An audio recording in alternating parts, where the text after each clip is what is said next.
여러분, 솔직하게 여쭤보겠습니다. 지금 이 순간 하나님이 정말 가까이 계신다고 느끼십니까? 아니면 기도는 하는데 응답이 없는 것 같고, 예배는 드리는데 마음은 텅 빈 것 같고, 찬양은 따라 부르는데 눈물은 이미 오래전에 말라버린 것 같고, 분명히 믿는다고 하는데 뭔가 살아있지 않은 느낌. 혹시 그 감각 여러분도 아시나요? 신앙생활을 오래 한 분들일수록 이 감각이 더 낯설지 않으실 겁니다. 처음 예수님을 믿었을 때의 그 뜨거움, 그 눈물, 그 경이로움이 어느 순간부터 조용히 사라져갔고 그 자리에 익숙함이 들어섰습니다. 교회는 여전히 나가고 있고 성경은 여전히 읽고 있고 헌금도 여전히 드리고 있는데 어딘가 모르게 영혼 깊은 곳에서 아주 작은 목소리가 속삭입니다. 이게 맞는 건가? 내가 진짜로 변한 건가? 아니면 나는 그냥 종교를 가진 사람인 건가? 여러분 오늘 저는 그 질문 앞에 함께 서고 싶습니다. 그리고 오늘 한 가지를 말씀드리려 합니다. 우리가 수십 년간 교회에서 배운 거듭남이라는 것, 예수님은 그것을 우리가 배운 방식으로 말씀하신 적이 없다라는 것입니다. 이것은 저의 주장이 아닙니다. 요한복음 3장에 그대로 기록되어 있습니다. 모든 교회가 이것이 바로 거듭남의 본문이다라고 가르치는 바로 그 본문이에요. 그런데 우리는 왜 그것을 제대로 보지 못했을까요? 오늘 이 시간 여러분의 신앙이 바뀌는 게 아닙니다. 여러분 자신이 바뀔 것입니다. 끝까지 함께 해주세요. 여러분 이런 분이 계실 거예요. 오랫동안 교회를 다녔습니다. 수십 년 혹은 어린 시절부터 부모님 손을 잡고 나간 그때부터 지금까지 기도도 했고 예배도 드렸고 성경도 읽었습니다. 구역 모임에도 나가고 봉사도 하고 어떤 분은 교회 리더로 집사로 장로로 선생님으로 오랫동안 섬기셨을 겁니다. 분명히 어느 날 진심으로 예수님을 믿습니다 라고 고백했습니다. 그 순간은 진심이었어요. 그런데 몇 년이 지나고 어느 새벽 혼자 기도하다가 이런 생각이 드는 거예요. 나는 정말 변한 걸까? 내 안에 뭔가 살아있는 게 있는 걸까? 아니면 나는 그냥 종교를 가진 사람인 걸까? 이 질문은 믿음이 없는 사람의 질문이 아닙니다. 오히려 이 질문은 아직 살아있다는 신호입니다. 아직 하나님을 진짜로 만나고 싶다는 갈망이 죽지 않았다는 증거입니다. 그 질문이 불편하게 느껴지신다면 오늘 이 시간이 여러분을 위해 준비된 것입니다. 2000년 전 바로 이 질문을 품은 사람이 있었습니다. 그는 실패자가 아니었습니다. 죄인도 아니었고 불신자도 아니었습니다. 그는 당시 이스라엘에서 가장 거룩하고 가장 헌신적이고 가장 성경을 잘 아는 사람이었습니다. 바리새인이었고 유대인의 지도자였으며 공회의 일원이었습니다. 그는 율법을 외웠고 삶으로 그것을 지켰으며 평생 하나님께 헌신했습니다. 그러나 그의 이름은 니고데모, 그리고 그는 밤에 예수님을 찾아갔습니다. 여러분 왜 밤이었을까요? 낮에 물을 수 없었기 때문입니다. 자신이 뭔가 부족하다는 것을 아무도 알게 할 수 없었기 때문입니다. 평생 가장 잘 알고 가장 잘 믿는다고 여겨지던 그가 한 젊은 랍비를 찾아가 저는 아직 모릅니다 라고 말해야 한다는 것이 너무나 두렵고 부끄러웠기 때문입니다. 혹시 지금 여러분도 그 밤속에 있지는 않으신가요?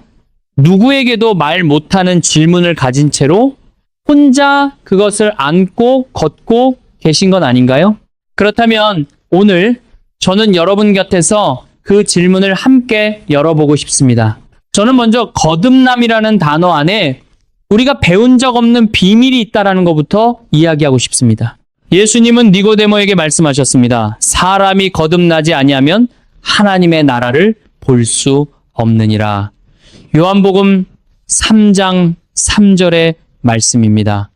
여기서 거듭나다에 해당하는 헬라어 원어는 아노덴, 누, 오, 메가, 데, 페, 엡시런, 누입니다. 이 단어는 매우 독특하게도 두 가지 의미를 동시에 가집니다. 하나는 다시 again, 그리고 다른 하나는 위로부터 from above입니다. 이 두 가지 의미를 담은 단어를 번역가들은 하나를 선택해야 했습니다. 그래서 한국어 성경과 많은 번역본은 다시 태어남, 즉 거듭남으로 번역했습니다. 그것은 틀린 번역이 아닙니다. 그러나 그 번역 안에서 절반의 진실이 소리 없이 사라졌습니다. 예수님은 두 가지를 동시에 말씀하신 겁니다. 다시 태어나야 한다. 그리고 그것은 위로부터 태어나는 것이다. 위로부터 태어난다는 것은 무엇입니까? 그것은 더 높은 곳에서 세상을 바라보게 된다는 것입니다. 내 감정, 내 두려움, 내 상처, 내 체면, 내 자존심, 내 욕망, 그것들이 세상의 전부인 것처럼 느껴지던 시야에서 벗어나 하나님의 눈으로, 하나님의 사랑의 눈으로 보기 시작하는 것, 그것은 한 번의 사건이 아닙니다. 그것은 변화입니다. 지속적인, 살아있는, 날마다 새로워지는 변화입니다. 여러분 혹시 이런 경험이 있으셨나요? 오래 씨름하던 문제가 있는데 어느 순간 기도 중에 혹은 말씀을 읽다가 갑자기 그 문제가 달라 보이는 거예요. 내가 달라진 게 아닌데 보이는 게 달라진 거예요. 그 사람이 미웠는데 갑자기 그 사람의 아픔이 보이는 거예요. 그 상황이 절망이었는데 갑자기 그 절망 안에서 하나님의 손길이 느껴지는 거예요. 그게 바로 위로부터의 눈이 열리는 순간입니다. 거듭남은 그 눈이 열리는 것입니다. 그리고 그 눈은 단번에 완전히 열리는 것이 아니라 살아가면서 조금씩 아프게 아름답게 열려가는 것입니다. 그렇다면 우리는 어디서 길을 잃었을까요? 교회는 예수님의 가르침을 지운 것이 아니었습니다. 더 쉬운 것으로 바꿨습니다. 그리고 그것이 더 위험했습니다. 예수님은 니고데모에게 이렇게 말씀하셨습니다. 바람이 임의로 불매 네가 그 소리를 들어도 어디서 오며 어디로 가는지 알지 못하나니 성령으로 난 사람도 다 그러하니라. 요한복음 3장 8절입니다. 바람. 우리는 바람을 계획할 수 없습니다.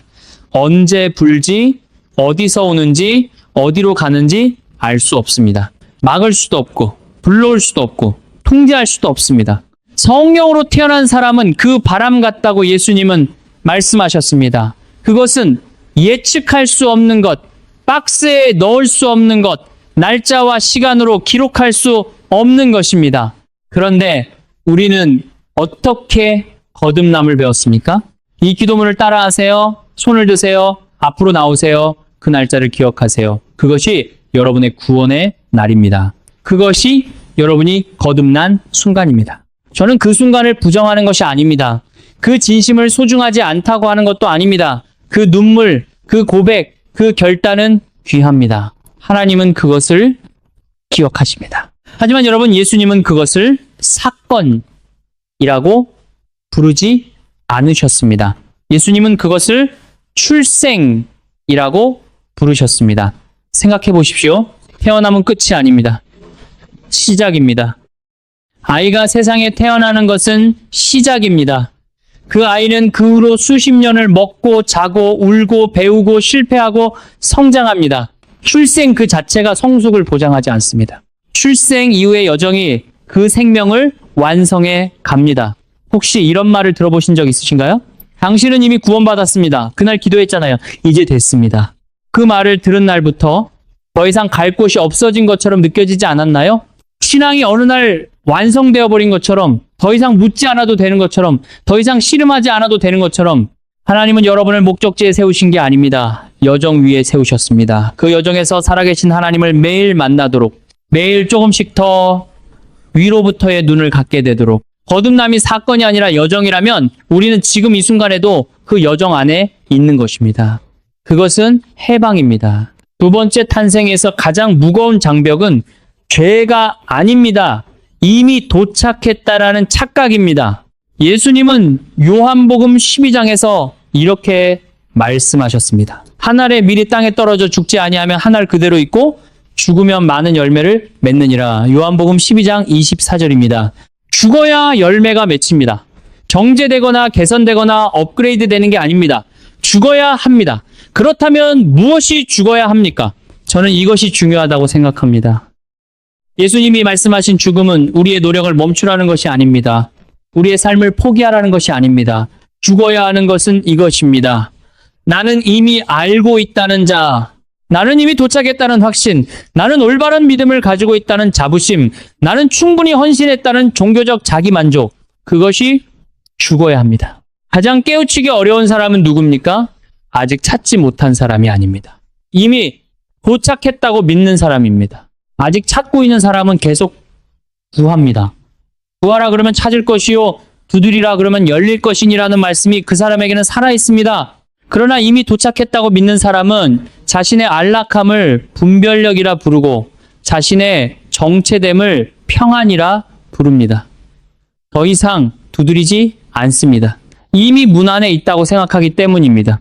니고데모가 바로 그 자리에 있었습니다. 그는 이스라엘에서 가장 많이 알고 가장 헌신적이며 가장 하나님을 섬기는 사람이었습니다. 그런데 그 모든 것이 오히려 그를 가로막는 벽이 되어 있었습니다.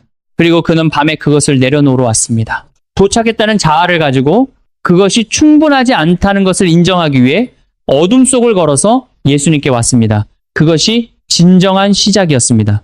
여러분, 마지막으로 신앙이 여러분을 흔들었던 게 언제였나요?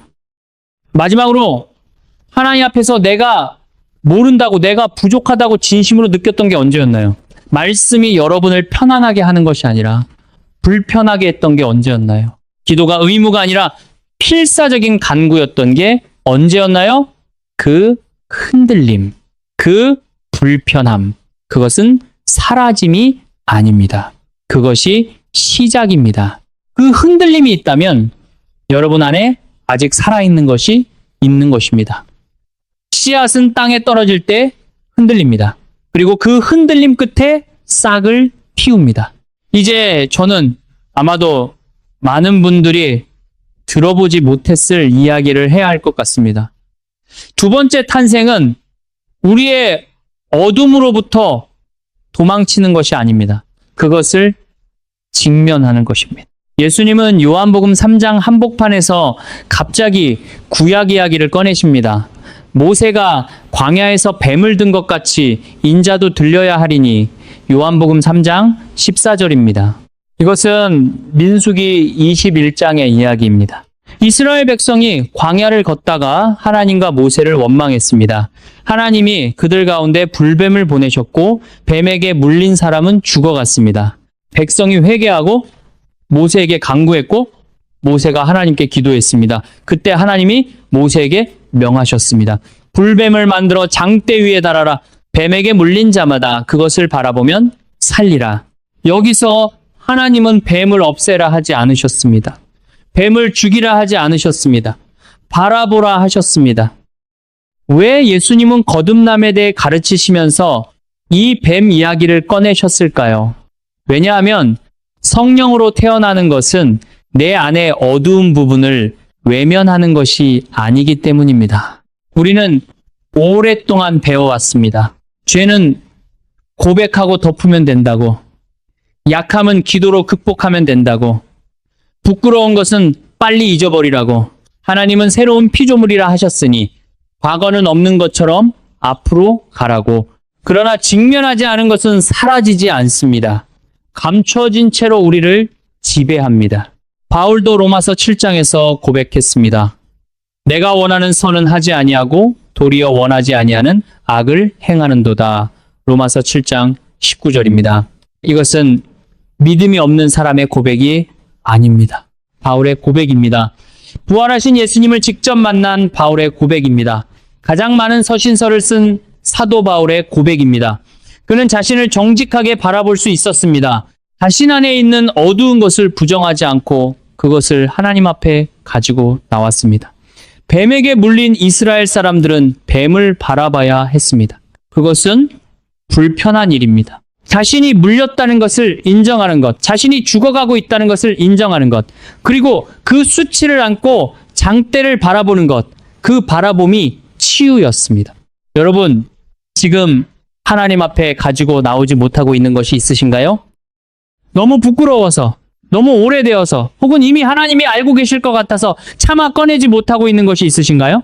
너무 작은 것 같아서, 혹은 너무 커서 감당이 안 될 것 같아서 혼자 끌어안고 있는 것이 있으신가요? 예수님은 그것을 없애라 하지 않으십니다. 그것을 해결하고 나서 오라 하지 않으십니다. 그것을 들고 그분 앞으로 나오라 하십니다. 그것을 바라보는 자는 살 것입니다. 지금도 여러분께 하나만 여쭤보고 싶습니다. 지금 이 순간 여러분의 신앙은 살아있다고 느끼십니까? 아니면 어딘가에서 멈춰 있다고 느끼십니까? 그 느낌. 잠시 그냥 느껴주세요. 서두르지 마세요. 그 느낌이 오늘 이 시간에 가장 중요한 출발점입니다. 여러분, 이제 저는 요한복음 안에 감추어진 한 사람의 이야기를 펼쳐보려 합니다. 니고데모. 그는 요한복음에 3번 등장합니다. 그리고 거의 아무도 이 3장면을 연결해서 읽지 않습니다. 그러나 이 3장면을 함께 읽을 때 우리는 두 번째 탄생이 무엇인지를 비로소 이해하게 됩니다. 첫 번째 만남은 요한복음 3장입니다. 밤에 찾아온 사람. 니고데모는 예수님께 이렇게 말합니다. 라삐어, 우리가 당신은 하나님께로부터 오신 선생인 줄 아나이다. 하나님이 함께 하시지 아니하시면 당신이 행하시는 이 표적을 아무도 할 수 없음이니이다. 요한복음 3장 2절입니다. 그는 예수님을 인정했습니다. 그러나 그것은 공개석상에서의 고백이 아니었습니다. 밤이었습니다. 아무도 없는 시간에 조용히 찾아온 것이었습니다. 질문을 품고 아직 준비되지 않은 채로 문 앞에 서 있는 사람이었습니다. 여러분, 이것이 많은 우리의 모습 아닌가요? 예수님을 인정합니다. 믿고 싶습니다. 그러나 완전히 드러내놓기가 두렵습니다. 잃을 것이 있습니다. 체면이 있습니다. 직위가 있습니다. 그래서 바이지종이 혼자서 그분을 찾아갑니다.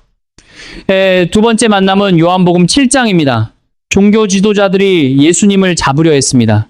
분위기가 험악했습니다.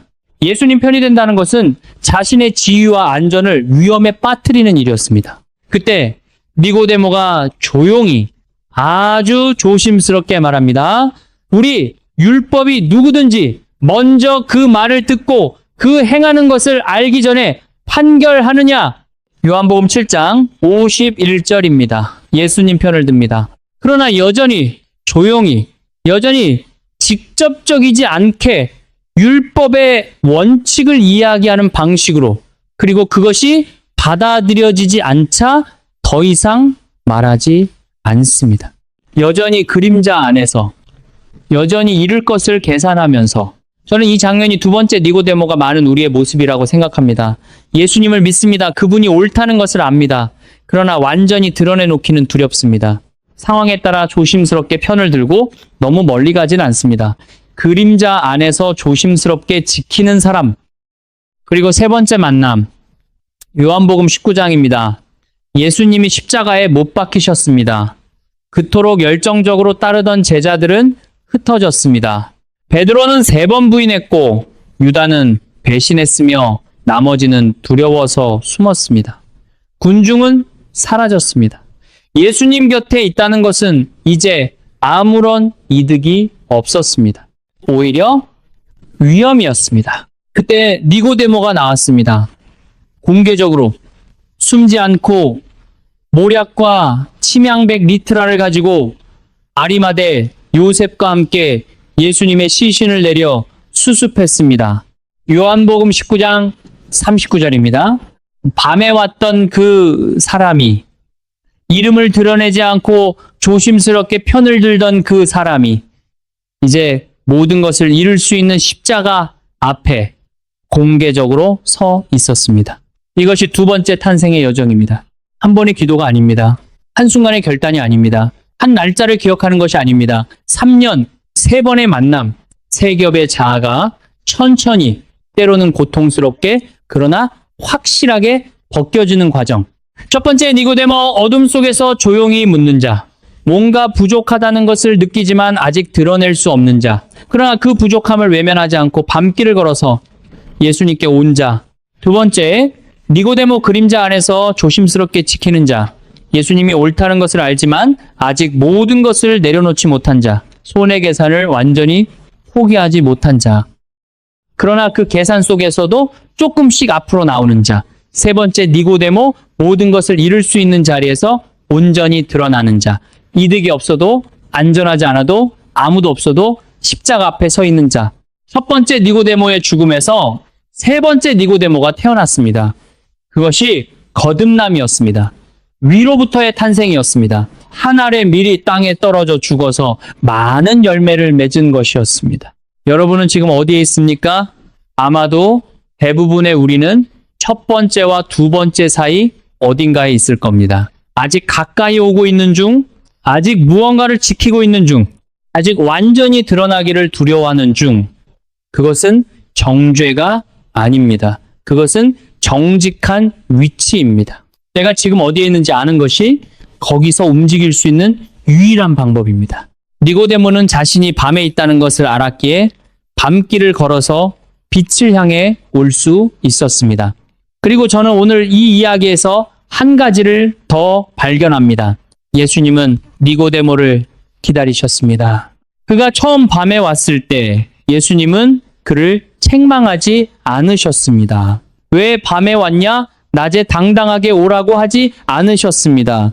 그가 두 번째 만남에서 여전히 조심스러웠을 때 예수님은 그를 포기하지 않으셨습니다. 그리고 마침내 세 번째 만남, 십자가 앞에서 니고데모가 나왔을 때 예수님은 이미 알고 계셨습니다. 이 사람이 여기까지 올 것을 하나님은 여러분의 여정을 아십니다.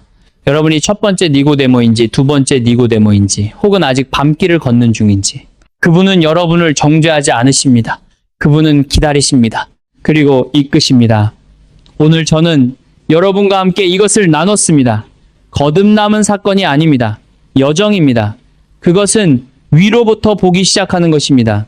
내 안에 어둠을 직면하는 것입니다.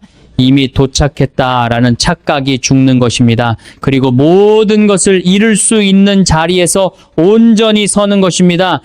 여러분이 지금 그 여정 위에 있다면 흔들리고 질문하고 때로는 텅 빈 것 같은 느낌이 든다면 그것은 실패가 아닙니다. 그것은 태어남의 신호입니다.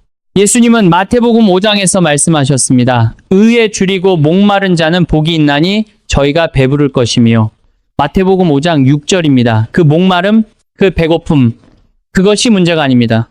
그것이 초대입니다. 여러분이 지금 목마르다면 그것은 여러분 안에 살아있는 영혼이 있다라는 것입니다. 목마름은 살아있는 자의 것입니다. 이미 죽은 것은 목마르지 않습니다. 하나님은 여러분의 목마름을 아십니다. 그리고 그 목마름을 향해 말씀하십니다. 오라, 바라보라, 살리라. 니고데모는 밤에 왔습니다. 그리고 그 밤은 새벽이 되었습니다. 여러분의 밤도 반드시 새벽이 됩니다. 함께 기도하겠습니다. 하나님 아버지, 오늘 이 자리에서 이 말씀을 듣고 있는 여러분 한 분 한 분을 주님이 아십니다. 밤에 주님을 찾아온 니고데모처럼 말 못할 질문을 가슴에 품고 이 자리에 오신 분들을 주님이 만나 주시옵소서. 오랫동안 종교 안에 숨어 있었다면 이제 주님 앞에 온전히 나올 용기를 주시옵소서. 오래 믿었지만 텅 빈 것 같다면 그 빈자리를 주님으로 채워 주시옵소서. 지쳐 있다면 그 지침 속에서 주님을 만나게 하소서. 무너져 있다면 그 무너진 자리에서 주님의 손이 닿게 하소서. 이미 도착했다는 자아가 죽고 위로부터 태어나는 은혜를 허락하여 주시옵소서.